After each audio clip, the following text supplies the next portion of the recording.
ॐ सदाशिवसमारम्भां शङ्कराचार्यमध्यमाम् अस्मदाचार्यपर्यन्तां वन्दे गुरुपरम्पराम्। ॐ मंगलाचरण श्लोक पढ़ेंगे। सच्चिदानंदरूपाय विश्वोत्पत्त्यादिहेतवे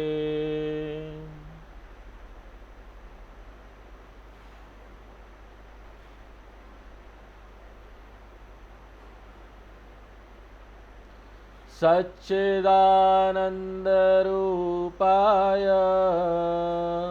विश्वोत्पत्त्यादिहेतवे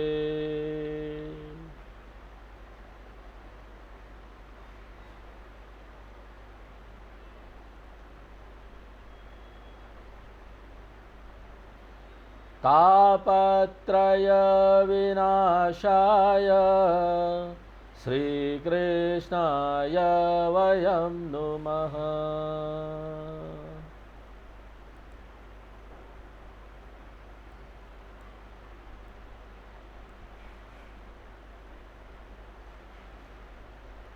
तो हम लोग अभी भागवत का महानता देख रहे हैं। भागवत अभी शुरू नहीं हुआ है, हम लोग अभी भागवत की महानता देख रहे हैं। भागवत मूल भागवत शुरू होने से पहले 6 अध्याय में उसकी महानता बताई गई है। तो पिछले क्लास में 3रे अध्याय तक देखा हमने किस तरह से भक्ति युवा है, सुंदरी है, सब जगह भक्ति को परेशानी हुई, लेकिन वृंदावन में जाकर भक्ति बहुत फल फूल रही है, सुंदरी हो गई है। लेकिन उसके 2 पुत्र ज्ञान और वैराग्य बेहोश पड़े हैं, बूढ़े हैं। उनको नारद जी मिलते हैं, नारद जी से वो रिक्वेस्ट करती है, प्रार्थना करती है कि आप तो महान ज्ञानी है नारद जी, आप हमको कोई तरीका बताइए कैसे इनको जगाया जाए। नारद जी बहुत कोशिश करते हैं, बहुत कोशिश करते जगाने का, गीता सुनाते हैं, वेद सुनाते हैं, सब कुछ सुनाते हैं, लेकिन किसी तरह से वो जगते हैं दोनों, ज्ञान वैराग्य, और फिर सो जाते। अब तो नारद जी सोच रहे हैं कि भाई क्या किया जाए, ये लोग तो इतना इनको ज्ञान वैराग्य इतना सब सुनाया है, महान वेद वगैरह सब सुना दिया, फिर भी कुछ नहीं हो रहा। तो वो बड़े मायूस होकर ना तपस्या करने के लिए जाने लगते हैं, और सब तभी ना आकाशवाणी होता है कि देखिए नारद जी, कोई महात्मा होंगे जो ना आपको इसका उपाय बताएंगे, इसका उपाय है कैसे इनको जगाया जाए। तो वो जाकर सारे महात्माओं से पूछते हैं, अब कौन महात्मा बताएगा। ऐसे ढूंढते रहते, बहुत कोशिश करते, छोड़ते नहीं, बहुत मेहनत करते। उनका उद्यम देखने लायक था कि वो जहाँ जहाँ जगह जगह जाकर सभी महात्माओं से पूछते इसका क्या उपाय है। कोई उनको बोलता है, अलग अलग उपाय बताता है, बोलते भाई देखो गीता उपनिषद वो सब तो हम सुना चुके हैं। और कुछ लोग जो होते हैं वो टाल देते हैं, बोलते ये हमारी बात सुनेगा नहीं, टाल दो, तो टाल के निकल जाते हैं। और कुछ लोग डरते हैं कि हम बताएं और ये करें, नहीं हुआ तो हमारे पास वापस आएंगे, तो ऐसा करके बताते ही नहीं। तो इधर उधर घूमते हुए जब वो सनत कुमार से मिलते हैं, तो सनत कुमार जो है उनको बताते हैं उपाय। वो बोलते हैं देखो भाई, इसका एकमात्र उपाय है भागवत का कथा कराओ, भागवत का कथा कराओ, ये पहले से तय हो चुका है, और यही उपाय है ज्ञान और वैराग्य को जगाने का। अब नारद जी सनत कुमार से प्रश्न पूछते हैं कि भगवान, इस भागवत कथा से कौन कौन लोग पवित्र हो जाते हैं। प्रकाशित कोपी नवीन मार्ग, आपने आज मुझे नया मार्ग बताया है, इसके बारे में मुझे कुछ पता ही नहीं था। तो सनत कुमार बोलते हैं देखो भागवत ऐसी चीज है कि जितने बड़े से बड़े पापी की तुम कल्पना कर सकते हो, वह भी इस कथा को सुनकर मुक्त हो सकता है। कोई कैसा भी पापी हो, कैसा भी गंदा आदमी हो, जितना भी गंदा पाप किया हो, वो भी इस कथा का अधिकारी हो जाता है। देखो, कोई एक व्यक्ति एक पाप कर सकता है ना, सब लोग तो सब तरीके का पाप नहीं कर सकते।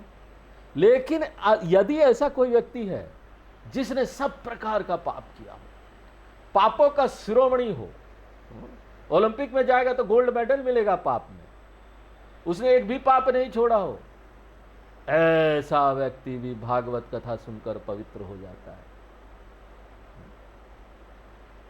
तो ज्ञान वैराग्य तो धीरे धीरे जगने लगे थे, भागवत शुरू हो गया था, सनत कुमार सुना रहे थे।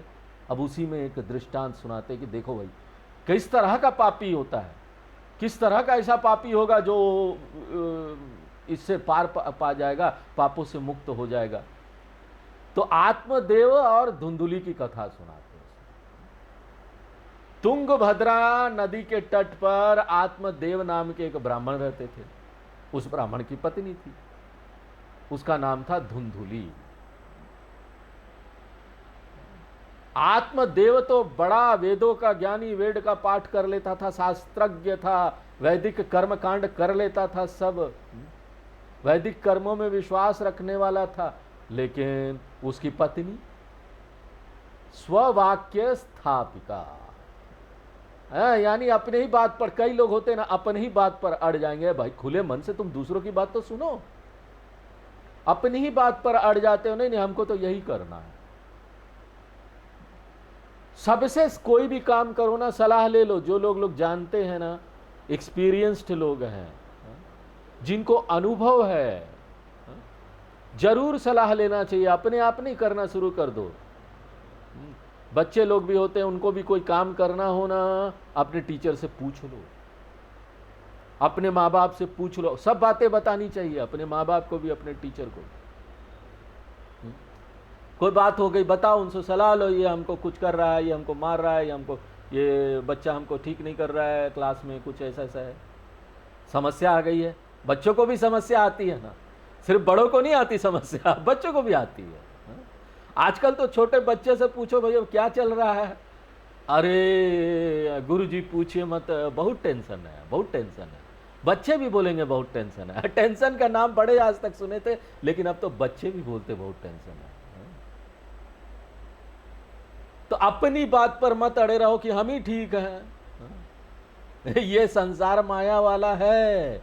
आप बोलेंगे ना हम ही ठीक है, वो कब आपको गिरा देगी पता नहीं। बहुत बड़े नहीं हैं आप, सब कुछ नहीं जान सकते इस संसार का। इसलिए जो लोग एक्सपीरियंस है ना, उनसे ढूंढ ढूंढ कर सलाह लीजिए। लेकिन ये जो थी ना इसकी पत्नी, अरे बाप रे, बहुत ज्यादा ना अड़ने वाली थी। वो सबके ऊपर आरोप लगाते रहती थी, तुम गलत हो, तुम गलत हो। लोक वार्तारतः, गपशप में उसको बहुत मजा आता था। इधर उधर की बात करना, पड़ोसियों का जो भी है निंदा चुगली, सब उसको बहुत मजा आता था। 4-5 घर छोड़ के भी पड़ोसी के घर में क्या हो रहा था उसके कान में सुनाई दे जाता था। ऐसा था वो क्रूरा, वो क्रूर भी थी, दयावान नहीं थी। ऐसे लोग दयावान नहीं होते, क्रूर होते हैं। बहुत जल्पिका, बहुत बोलने वाली थी। सूरा च गृह कृत्येषु, घर के कामों में कुशल थी, लेकिन क्या थी, कलह प्रिय। उनको झगड़ा बहुत पसंद था, हर चीज में पति के साथ झगड़ा करते रहती थी। कहीं ना कहीं झगड़ा कर बैठती थी, और सबको बुरा कहना तो उसका स्वभाव था। कहीं जाना हो सब लोगों को और उसको ना बुलाया जाए तो नाराज होकर सांप देने लगती थी। हाँ देखो देखो, हमको नहीं बुलाया, ये लोग जा रहे हैं ना, देखना एक्सीडेंट हो जाएगा। हाँ, घूमने कोई जा रहा है, अरे तुमको नहीं बुलाया, कोई बात नहीं, तुमको तो आशीर्वाद देना चाहिए, अच्छा से जाए और वापस आए। एक आध्यात्मिक व्यक्ति ऐसे ही करेगा, दूसरों का हमेशा भला चाहेगा। सर्वे भवन्तु सुखिनः, सर्वे सन्तु निरामया, सर्वे भद्राणि पश्यन्तु मा कश्चित् दुख भाग भवेत्। एक आध्यात्मिक व्यक्ति हमेशा ऐसे ही सोचेगा, दूसरों का भला हो, किसी को दुख ना आए। हम लोग जब पूजा करते, षोडश उपचार पूजा ना, ये हमारे संस्कृति में है दूसरों का भला सोचना। हम लोग जब षोडश उपचार पूजा करते हैं तो उसके अंत में स्वस्ति मंत्र पढ़ते हैं। यह नियम है। और स्वस्ति मंत्र में क्या होता है? अपने परिवार का तो भला चाहते ही हैं, पूरे दुनिया का भला हो, सब लोग दुख से बाहर आ जाए। तो हमको यह याद रखना चाहिए कि ना हमको अपने भलाई के अलावा दूसरों का भलाई के बारे में भी सोचना चाहिए।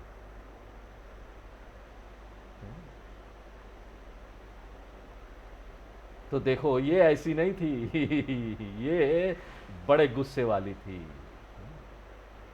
अगर उसको नहीं बुलाया तो वो श्राप देगी, बाद में उसको गुस्सा आ जाएगा, झगड़ा करेगी। और झगड़ा करेगी, आप उसके बोलो कि झगड़ा क्यों कर रहे हो, चलो तुमको भी जाना है तो चलो, पिकनिक चलो हमारे साथ। नहीं, वो बोलेगी नहीं अब हम नहीं जाएंगे, बहुत देर हो गई। पहले बोलना चाहिए था ना। अब मैंने पहले ही बोल दिया था, देखो बारिश होगी, हुआ ना, आप लोगों का पिकनिक बर्बाद हो गया ना।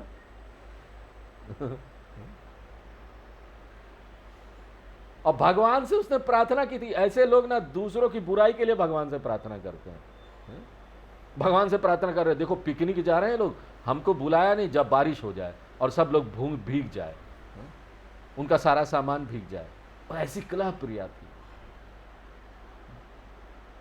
ये दोनों पति पत्नी वहां रहते थे, परंतु ना उनके कोई पुत्र नहीं हुआ है?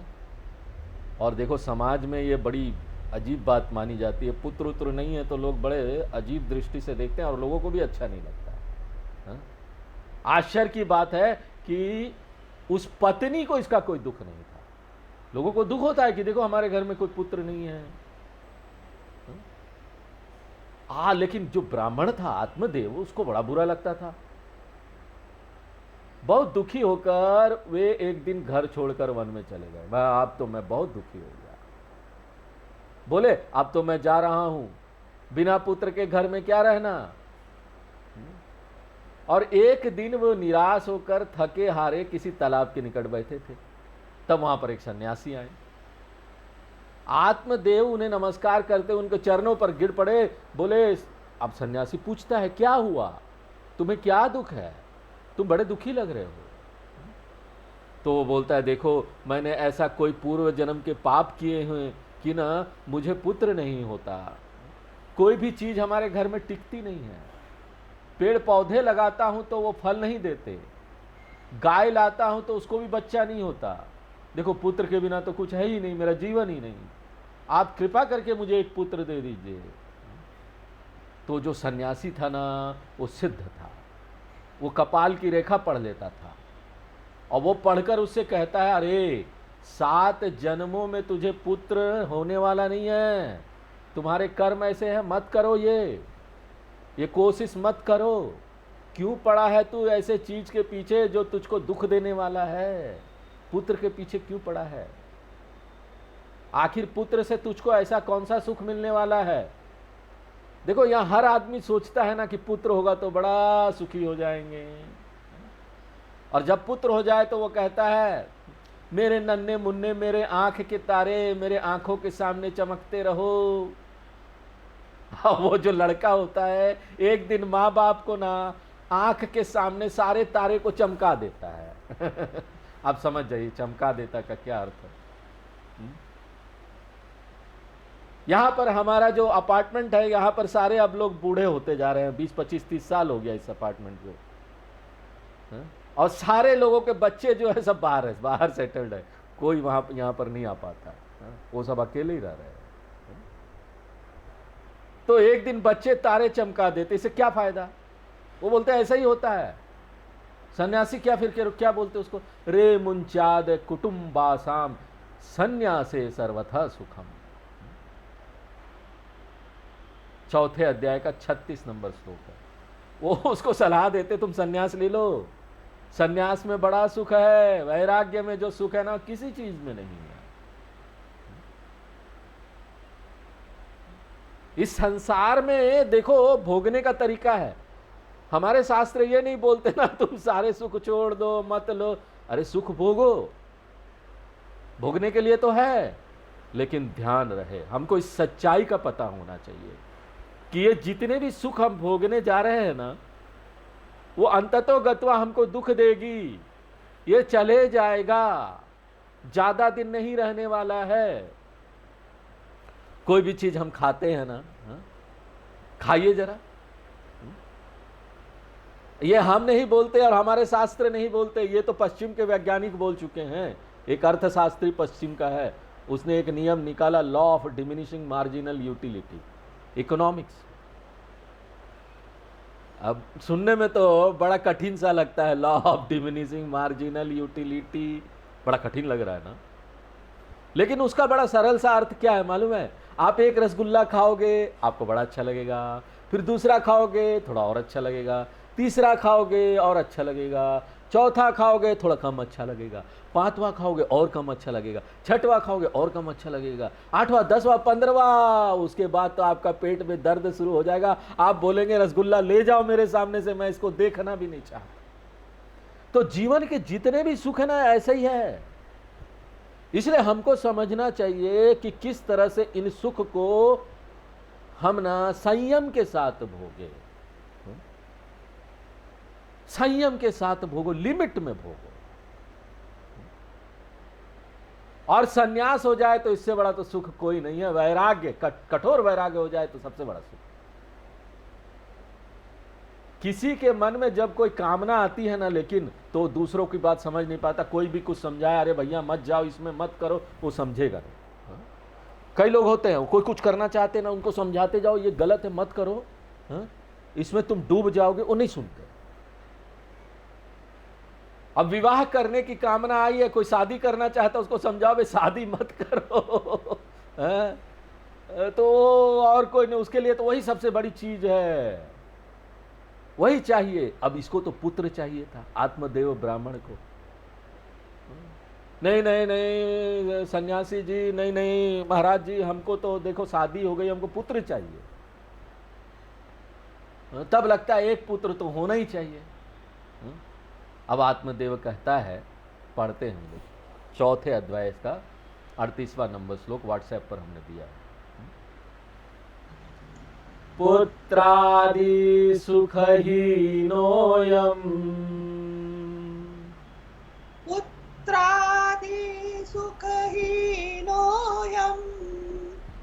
संन्यास शुष्क एव हि, संन्यास शुष्क एव हि, गृहस्थ सरसो लोके,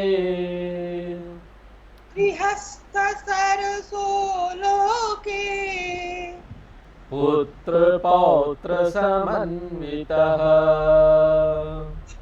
पौत्र समन्वितः। गृहस्थ आश्रम बड़ा ही अच्छा है। नन्हे मुन्ने बच्चे होंगे, फिर बड़े होंगे, फिर उनके बच्चे होंगे, कितना सुख है इसमें। अकेले जीने में तो रस ही नहीं है। मुझे तो आप किसी प्रकार पुत्र प्राप्ति करा दीजिए, नहीं तो मैं जीवित रहकर क्या करूंगा, कोई मजा ही नहीं है जीवन में। तो सन्यासी को लगा कि इसके मन में तो बड़ा आग्रह है, मेरे समझाने से समझेगा नहीं, इसको कोई और बात समझ में आएगी नहीं। तो उसने एक फल दिया और बोले, यह फल तुम अपनी पत्नी को खिला देना, और तुम्हारी पत्नी को 1 साल तक अच्छे से व्रत करना चाहिए, उसको सत्यम, शौच, दया का पालन करना चाहिए, साफ सुथरा रहो। भागवत सुन रहे हैं, कोई भी आध्यात्मिक साधना कर नहीं भी कर रहे हैं, लौकिक कार्य भी कर रहे हैं ना, तो हमको सत्य बोलना चाहिए। सत्य बोलो, झूठ नहीं बोलना, कोई भी परिस्थिति आए, सत्य हमेशा आपको बचा के रखेगा। झूठ आपको बचाएगा नहीं, आगे जाकर आपको बर्बादी कर देगा, खत्म कर देगा आपको। शौच, साफ सुथरा हो, साफ सुथरा रहिए, रोज सुबह नहा लीजिए, कपड़े बदलिए, और दया का पालन करना चाहिए, दूसरों के प्रति दया रखिए, दान करना चाहिए।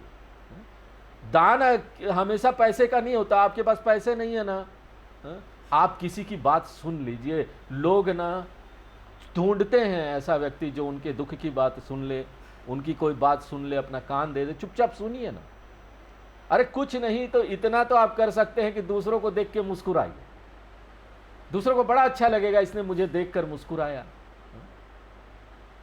तो इस तरीके से अपना जीवन जिए, वो ये फल को खाए 1 साल तक, और 1 समय का भोजन करना चाहिए, और 1 साल के बाद उसके गर्भ से पुत्र होगा, और वो जो पुत्र होगा ना बड़ा ज्ञानी होगा। और आत्मदेव बड़े खुश हुए, घर जाकर पत्नी को फल दिया और सारी बातें उसे बताकर अपने कार्य करने चले गए। अब पत्नी को खुशी नहीं हुई, उसको बड़ा दुख हुआ।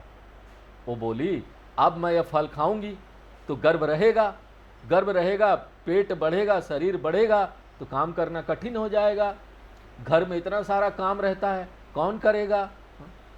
दिन में 1 बार खाने के लिए बोला गया है, अगर ऐसा मैं करूंगी तो मुझे ताकत नहीं रहेगा, ताकत नहीं रहेगा तो घर में काम कैसे होगा? और मानो कभी गांव में चोर डकैत आ गए तो ना गर्भ होगा, पेट होगा तो मैं भाग भी नहीं पाऊंगी। देखो ये सब मैं नहीं बोल रहा हूँ, ये सब भागवत में लिखा हुआ है। जो लिखा हुआ वही बोल रहा हूँ। दैवाद घाटी व्रजेद ग्रामे पलायेद गर्भिणी कथम। देखो 4थे अध्याय का 46 नंबर श्लोक है कि मैं कैसे भागूंगी गर्भिणी, मैं ऐसी सुकुमारी हूं, गर्भ धारण के ये सब दुख मैं कैसे सहन कर पाऊंगी। और वो तो थी घमंडी बहुत, उसको तो जीवन में मजा मजा करना था। सत्य, शौच, दान, दया, तप, ये सब तो कठिन नियम है, ये सब करना कठिन है। ये तप वगैरह करना ना नदी की धारा में उल्टे बहने के समान है। हर अच्छा काम करने के लिए मेहनत करना पड़ता है, बिना मेहनत के कुछ नहीं मिलता। जितना भी कोशिश कर लीजिए, बिना मेहनत के कुछ नहीं मिलता। मेहनत करना है। अगर हमको जीवन में कुछ बनना है ना, खूब मेहनत करो। बच्चों को भी खूब पढ़ाई करनी चाहिए। पढ़ने से ही यहां पर सब कुछ आएगा। लक्ष्मी जी वहीं रहेगी जहां सरस्वती है। लक्ष्मी भगवान नहीं आएंगे जहां सरस्वती नहीं है। और जहां सरस्वती नहीं, अगर लक्ष्मी आ भी गए ना तो सब बर्बादी हो जाता है। समाज का भी बर्बादी करता है वो व्यक्ति, धन से गलत काम करता है। उसको दिमाग ही नहीं, धन का उपयोग कैसे किया जाए। इसलिए पढ़ना बहुत जरूरी है, अच्छे प्रकार से पढ़ो। बहुत आगे तरक्की करने के लिए बहुत मेहनत है, पढ़ने में बहुत मेहनत है। ये एक तप है। बच्चे जो पढ़ते हैं, आगे कंपटीशन की तैयारी करते हैं, आगे बड़े बड़े कंपटीशन की तैयारी करनी पड़ती है। एक क्लर्क का एग्जाम देने के लिए भी कितना पढ़ना पड़ता है, रात को 12-12 बजे तक, हमको याद है। हाँ, यहाँ पर ये सब बातें आती तो बच्चे भी सुन रहे तो उनको बताना पड़ता है।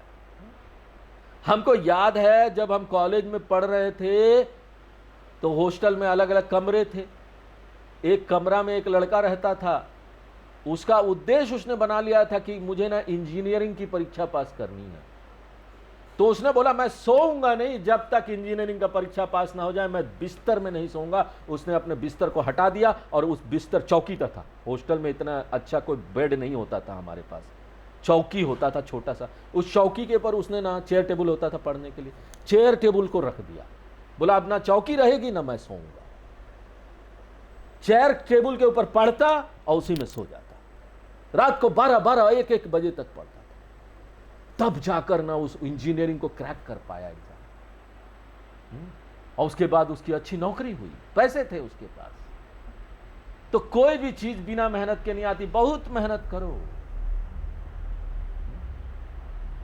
और ये जो उसकी पत्नी थी, मेहनत करना नहीं चाहती थी, पुत्र प्राप्त करना है। सन्यासी ने दिया, फल खाओ, मेहनत करो, तब करो। और मुझसे नहीं हो पाएगा।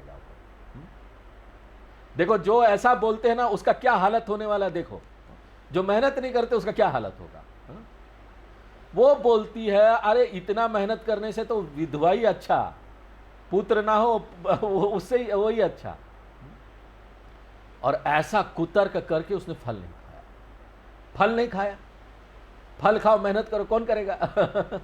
आत्मदेव जब लौट आए तो उन्होंने पूछा तुमने वो फल खा लिया। अब देखो ऐसा व्यक्ति ना झूठ भी बोलता है, जिसकी बर्बादी होने वाली वो झूठ बोलता है। देखो ये बर्बादी होने वाली है। वो बोलती है हाँ खा लिया, झूठ बोल दिया। उसकी एक बहन थी उसी के जैसी, बहन आई तो उससे कहती है बड़ा दुख आ गया। उसने पूछा क्या हुआ, सारा वृतांत कहती है अरे मैं तो नहीं चाहती हूँ, अब क्या करूं। तो उसकी बहन ने कहा चिंता मत करो, मुझे बच्चा होने वाला है, तुम ऐसा नाटक करो कि फल खा लिए हो, तुम्हारा गर्भ हो गया है, तुम्हारा बच्चा जन्म होने वाला है, तो मैं तुमको बच्चा दे जाऊंगी। जब मेरा बच्चा होगा ना मैं तुमको दे जाऊंगी, तुम अपने पति को बता देना कि ये तुम्हारा बच्चा है, तुम्हारे गर्भ से हुआ है। समझ गई ना? और मैं बोल दूंगी मेरा बच्चा तो जन्म लेते ही मर गया। अब उसकी बहन जो थी बड़ी गरीब थी और ये लोग अमीर थे। वो बोलते तुम मेरे पति को ना पैसे दे देना। तो उस समय की स्त्रियां भी ऐसा ही व्यवहार करती थी, इसमें बड़ी योजना है। लेकिन प्रश्न उठा कि बच्चे को दूध पिलाना पड़ेगा, वो कैसे होगा? तो बहन ने कहा मैं आकर दूध पिला दिया करूंगी। अब जिसका बच्चा होगा गर्भ में दूध उसी का तो आएगा। कुछ समय के बाद धुंधुली नाटक करने लगी कि वह गर्भवती हो गई है। फिर जब उसकी बहन को बच्चा हुआ ना तो आकर बच्चा दे गई।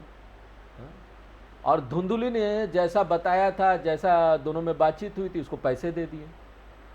अब धुंधुली बोलती है मेरे स्तन में तो दूध नहीं है, लेकिन मेरी बहन को अभी बच्चा हुआ है, उसके स्तन में दूध है, तो वो आकर दूध पिला दिया करेगी। अब आत्मदेव ने सोचा ठीक ही है, बहन आकर दूध पिलाने लगी। बहन ने एक और बात कही थी, सन्यासी के द्वारा दिए गए फल की शक्ति को देखने के लिए इस फल को तुम अपने घर की गाय को खिला दो। जो सन्यासी ने फल दिया था बच्चा होगा, गाय को खिला दो और देखो कि क्या होता है। सन्यासी ने सही बोला था क्या? अब धुंधुली ने ऐसा ही किया।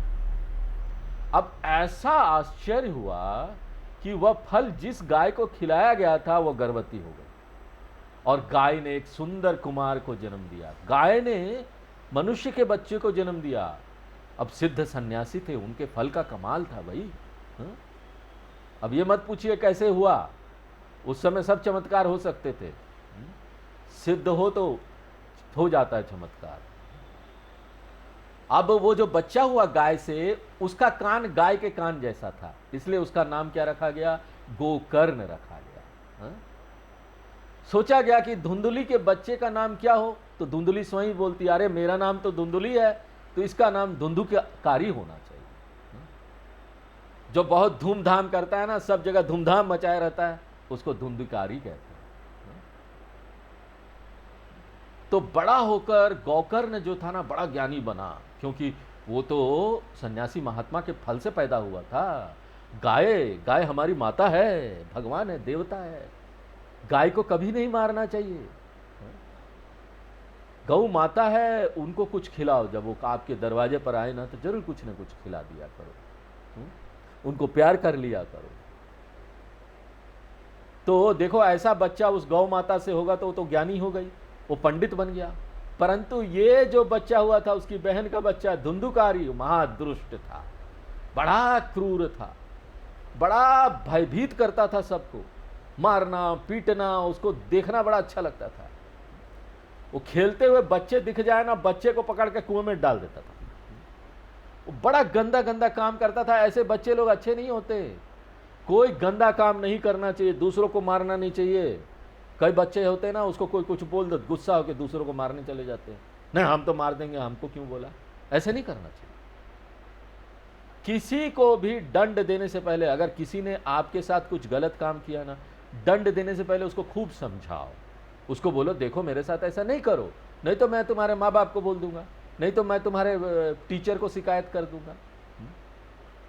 और पहले आप टीचर को शिकायत कीजिए, बहुत कोशिश कीजिए। अगर वो नहीं बदलता है ना, तब जाकर हाथ उठाना चाहिए। ऐसे हाथ उठाना नहीं चाहिए किसी के ऊपर। तुरंत गुस्सा हो जाना अच्छी बात नहीं है। तुरंत गुस्सा हो गया, ये कोई अच्छी बात है क्या? स्वहस्तेन भोजनम, और वो तो स्वहस्त से भोजन, अर्थात क्या था मालूम है? मुर्दे का स्पर्श कर कर उसी हाथ से अन्न भी खा लेता था। अरे साफ सुथरा रहो। खाना खाने से पहले हाथ धोना कितना जरूरी है। खाना खाने के बाद क्या हाथ धोते हो? खाना खाने से पहले हाथ धोना चाहिए। इतनी गंदी गंदी चीज़ें, हम घर में भी कई चीज़ें नीचे ज़मीन पर रखी होती है, उसको उठाते, काम करते, बाहर जाते हैं, तो खाना खाने से पहले ज़रूर हाथ धोना चाहिए। और ये तो ऐसा बच्चा था कि ये ना मुर्दे को भी, जो मरा हुआ व्यक्ति ना, उसको छूकर भी उसी हाथ से खाना खा लेता था।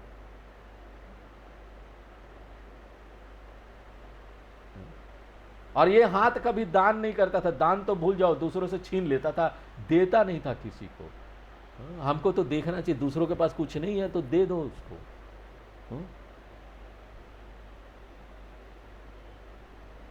तो धुंधुकारी कभी दान तो करता नहीं था, केवल भोग करता रहता था।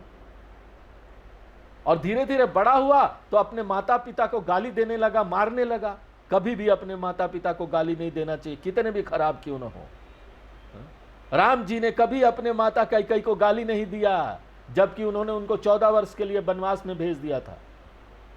राम जी भी गाली देते, कुछ गंदे गंदे बोलते अपने माँ बाप को, हमको नहीं दिया, हमको हम मारेंगे। नहीं, ऐसा कभी नहीं करना, हाथ उठाना तक नहीं चाहिए अपने माँ बाप को। आज्ञा का पालन करो। राम जी ने किया अपनी माँ बाप का आज्ञा का पालन। कैकेयी उनकी माता कोई अच्छी नहीं थी, बड़ी कुचाली थी, कपट करती थी, फिर भी उसने आज्ञा का, माता आपकी आज्ञा तो सिरोधार्य है, मैं इसको पालन करूंगा। और ये गंदा व्यक्ति, धुंधुली गंदा बच्चा, वो तो बड़ा होकर माता पिता को गाली देने लगा, मारने लगा। और यही नहीं, वैश्याओं के फंदे में फंसकर उसने अपने माता पिता की सारी संपत्ति नष्ट कर दी। देखा, गंदा व्यक्ति जो पढ़ाई लिखाई नहीं करता है, वही जो गाय के कोख से जो बच्चा हुआ, गोकर्ण, ज्ञानी हो गया, ज्ञानी हो गया तो वो ये सब काम नहीं करता था। पढ़ाई लिखाई करने वाला बच्चा ये सब नहीं करता। जो पढ़ा लिखा ना हो ना, उसके पास पैसा, माँ बाप का भी पैसा आ जाए ना, वो मार मुर के सब छीन लेगा, नष्ट कर देगा। उसने यही किया, सब नष्ट कर दिया। अब तो उसके पिताजी जो थे आत्मदेव रोने लगे, कैसा बच्चा हो गया। उस सन्यासी ने मुझे पहले ही बोला था, सन्यास ले लो, पुत्र लेके क्या करोगे, दुख दुख मिलेगा। अब देखो कैसा पुत्र हो गया मुझे, यहां तो दुख ही दुख है। लेकिन वो फिर भी भगवान को देखो धन्यवाद देने लगे, अरे भगवान जी, इस पुत्र के कारण तो मुझे संसार से वैराग्य हो गया। अब मुझे पता चल गया इस संसार में कोई सार नहीं है। ये मेरी बात, मुझे ये बात समझ में आ गई भगवान जी। तब गोकर्ण जो गाय से बच्चा पैदा हुआ था ना, बड़ा समझदार पुत्र था, वो अपने पिताजी को समझाता है। देखो ऐसे बच्चे ना अपने पिताजी के लिए भी अच्छा बन जाते हैं, अपने पिताजी को गलत रास्ते में जाने से, भटकने से बचाते हैं। बोलते हैं, मैं पिताजी इस गलत रास्ते पर मत जाओ। पिताजी को बोलते, देखो आप झूठी आशाएं छोड़कर वन में चले जाइए, ये संसार में कुछ नहीं रखा। आत्मदेव बोले, बेटा मैं वन में जाकर क्या करूंगा, मुझे बता दो, तुम तो ज्ञानी हो, पंडित हो, मुझे बताओ क्या करना चाहिए। बेटा अच्छा होना तो बाप भी बेटे से सलाह लेता है। मुझे कुछ नहीं समझ में आ रहा। पिताजी बोलते हैं, अब मैं 60 साल का हो गया हूं, मेरी बुद्धि काम नहीं कर रही, 60 बुद्धि नाठी, अब तुम ही समझा कर बता दो। तब गोकर्ण ने उनको जो आदेश दिया ना, बहुत सुंदर है। ये श्लोक तो हम लोग पढ़ के रहेंगे।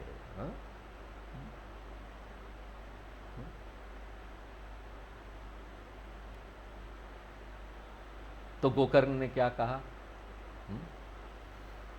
देहे, पढ़ते हैं लोग, चौथे अध्याय का 79 नंबर श्लोक है।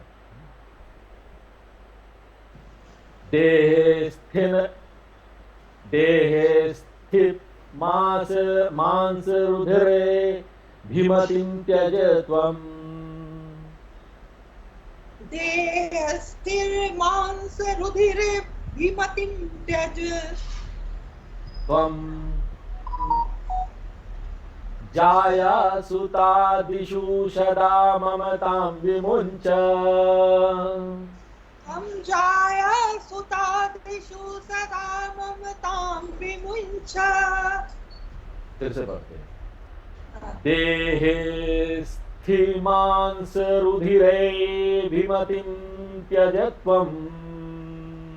देहस्थिमांस रुधिरे विमतिं त्यज त्वम् जाया सुतादिषु सदा ममतां विमुञ्च छाया सुतादिषु सदा ममतां विमुञ्च पश्यानिशं जगदिदं क्षणभङ्गनिष्ठम् पश्यानिशं जगदिदं क्षणभङ्गनिष्ठम् वैराग्यरागरसिको भवभक्तिनिष्ठः वैराग्यरागरसिको भव भक्तिनिष्ठः 80 नंबर श्लोक भी पढ़ते हैं।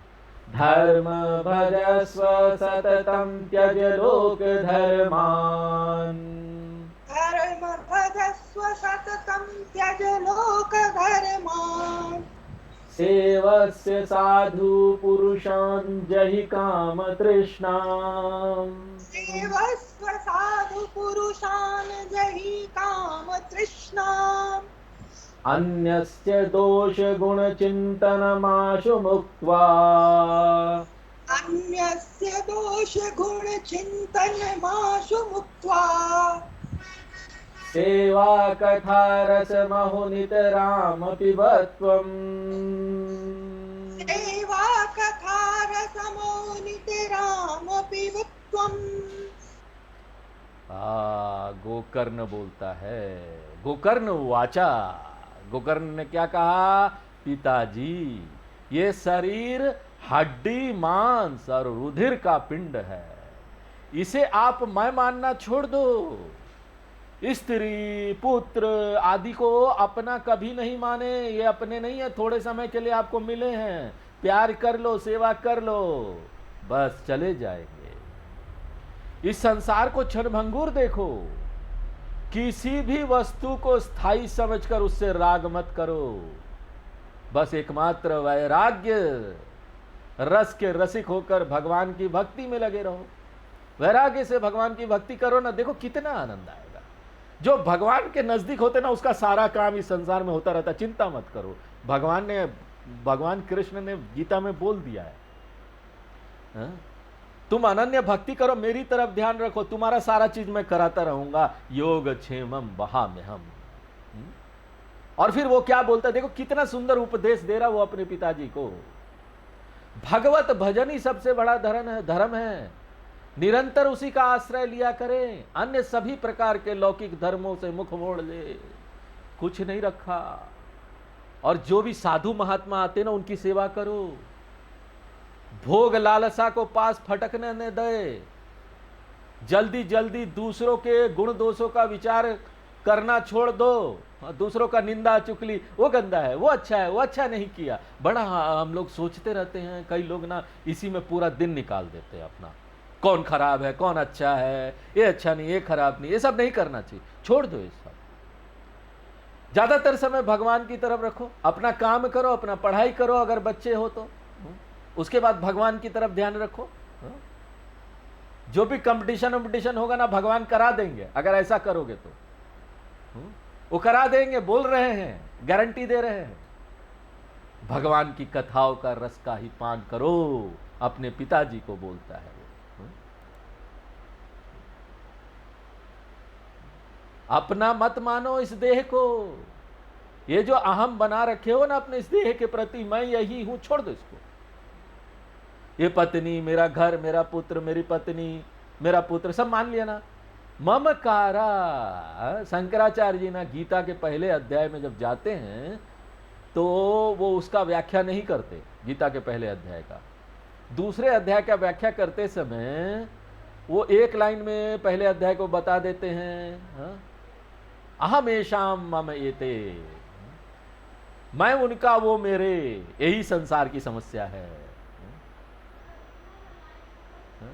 इसका अर्थ नहीं कि आप सबको छोड़ दो, हम यहां आपको यही बोल रहे हैं, आप अपने परिवार को छोड़ दो, सबको छोड़ दो। अरे सबको साथ रखो, सबको आपकी जरूरत है, आपके माता पिताजी को आपकी जरूरत है, आपके बच्चे को आपकी जरूरत है?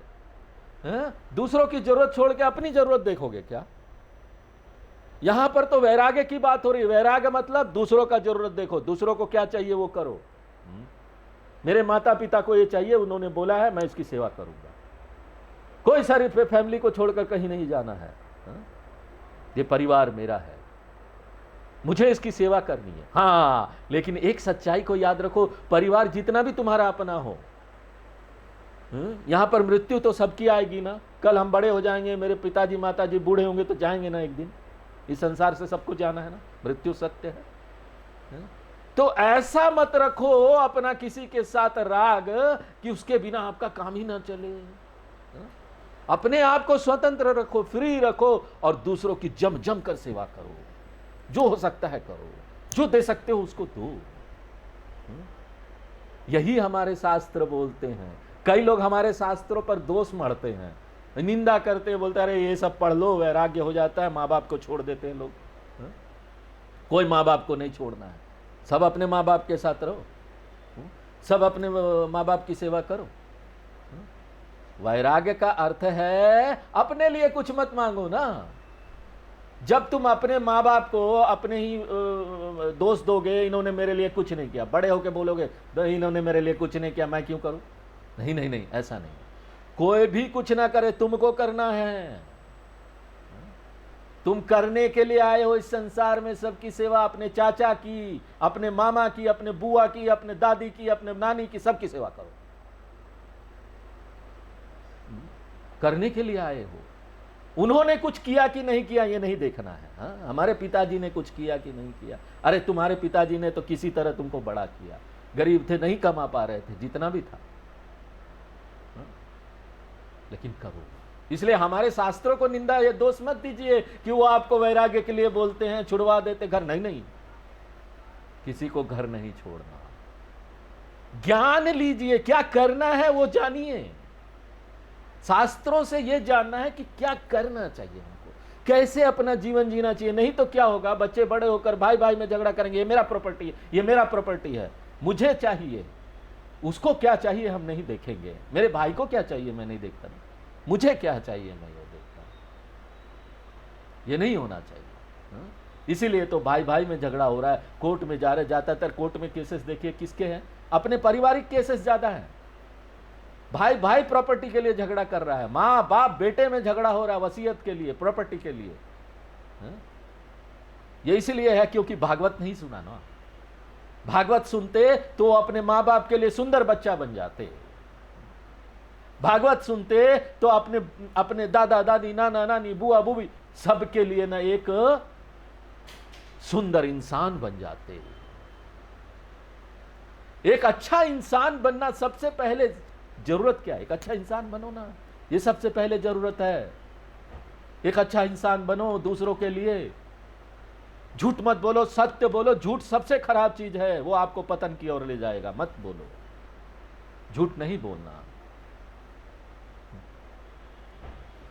चलो आज यहीं पर विराम देते हैं, आगे फिर हम लोग नेक्स्ट क्लास में देखेंगे। बहुत सुंदर है भागवत, सबके लिए है, कोई भी बैठ के सुन सकता है। बच्चे सुन सकते हैं, यहाँ पर माता पिता सुन सकते हैं, जिनको थोड़ा भी ज्ञान नहीं है ना आध्यात्म का या कोई, वो भी सुन सकता है।